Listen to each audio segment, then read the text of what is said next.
já sofri preconceito racial já, eu nem sou tão negra assim, mas já sofri.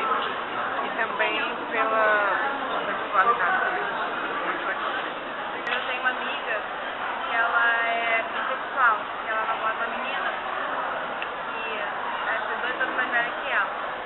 E as pessoas na rua olham como se fosse assim, um monstro de 7 cabeças, xingando ela, falando que não é certo, os pais não apoiam.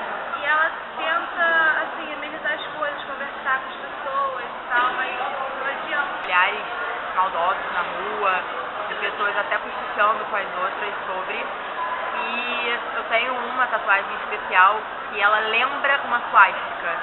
E já vieram pessoas falar comigo e me xingando direto sobre isso, falando que era uma suástica, se eu era admiradora de Hitler.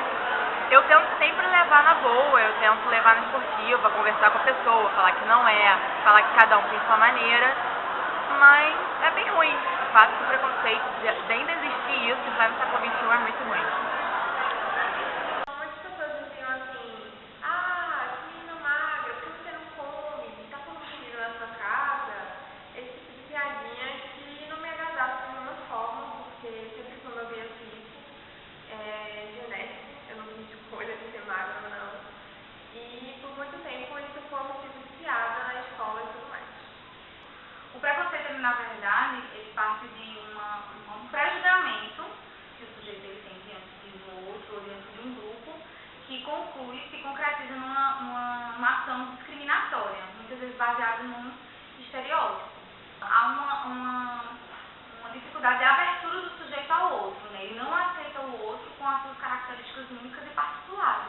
Ele é desenvolvido a partir dos grupos que a gente frequenta. Então, assim, um grupo ele tem uma ideologia e essa ideologia está focada nas formas de poder. E isso faz com que uma ideia de um outro grupo, de outra pessoa, seja estabelecida muitas vezes num contexto de minoria.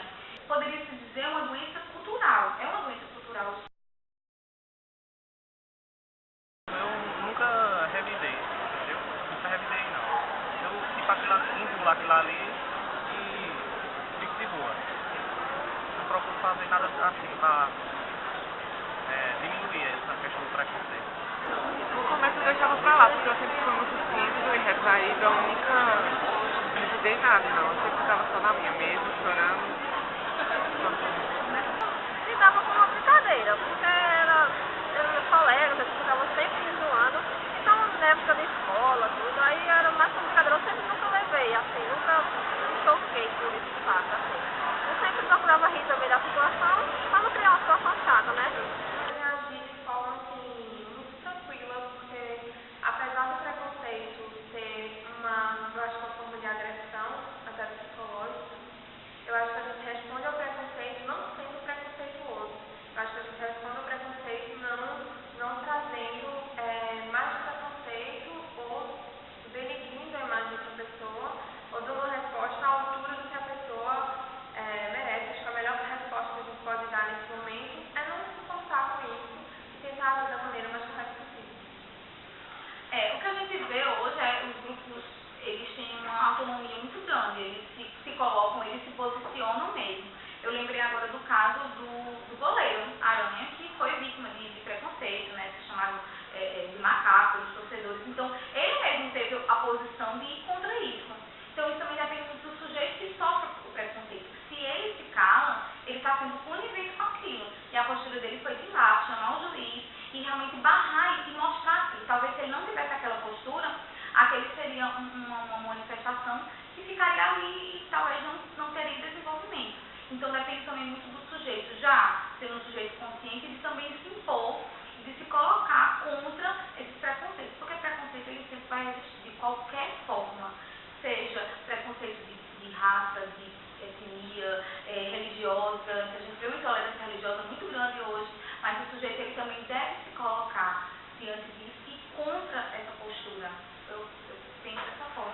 E também essa pessoa que agride, a gente às vezes não tem um olhar para isso, às vezes essa pessoa também precisa de ajuda, ela precisa de um acompanhamento psicológico, porque ela tem questões, às vezes frustrações, que levaram ela àquele comportamento.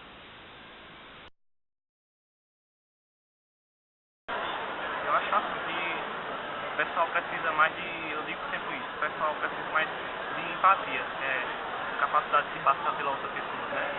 Aí isso era um dos pontos principais aqui de mim, entendeu? Para dizer, eu acho isso. Eu acho que se as pessoas tivessem um conhecimento maior pelas coisas, elas seriam menos preconceituosas. Acho que a chave disso é saber julgar e falar mal, mas tem que se conhecer relacionalmente. Eu acho que as pessoas vão ter que abrir um pouco mais a mente de que cada pessoa tem o seu jeito, o seu estilo, e isso é uma coisa da pessoa, isso não muda caráter, e eu não vou deixar de ser uma pessoa boa, porque eu tenho tinta no meu corpo, na minha pele. Qualquer preconceito é uma coisa errada, porque cada uma é uma pessoa, e então isso não deveria existir. Eu acho assim, que as pessoas devem ter mais informação para a coisa mais antigamente mesmo. A mente muito fechada, isso não é uma coisa assim, desde os tempos e tal, uma coisa nova.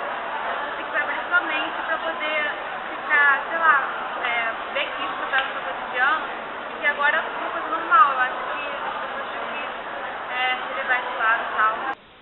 A gente não pode ter uma visão negativa da sociedade. Eu particularmente penso essa sociedade num aspecto positivo. E eu acho que nesse sentido, a família e a escola, eles têm importância sumária nesse sentido. Eles contribuem para que nós formemos pessoas mais dignas, pessoas que tenham a percepção e tenham respeito, a empatia ao outro, que é você se colocar no lugar do outro, perceber o outro como ser diferente. Então isso depende muito dos pais, e isso depende muito também da escola, que é quem forma essas crianças em jovens e adultos conscientes.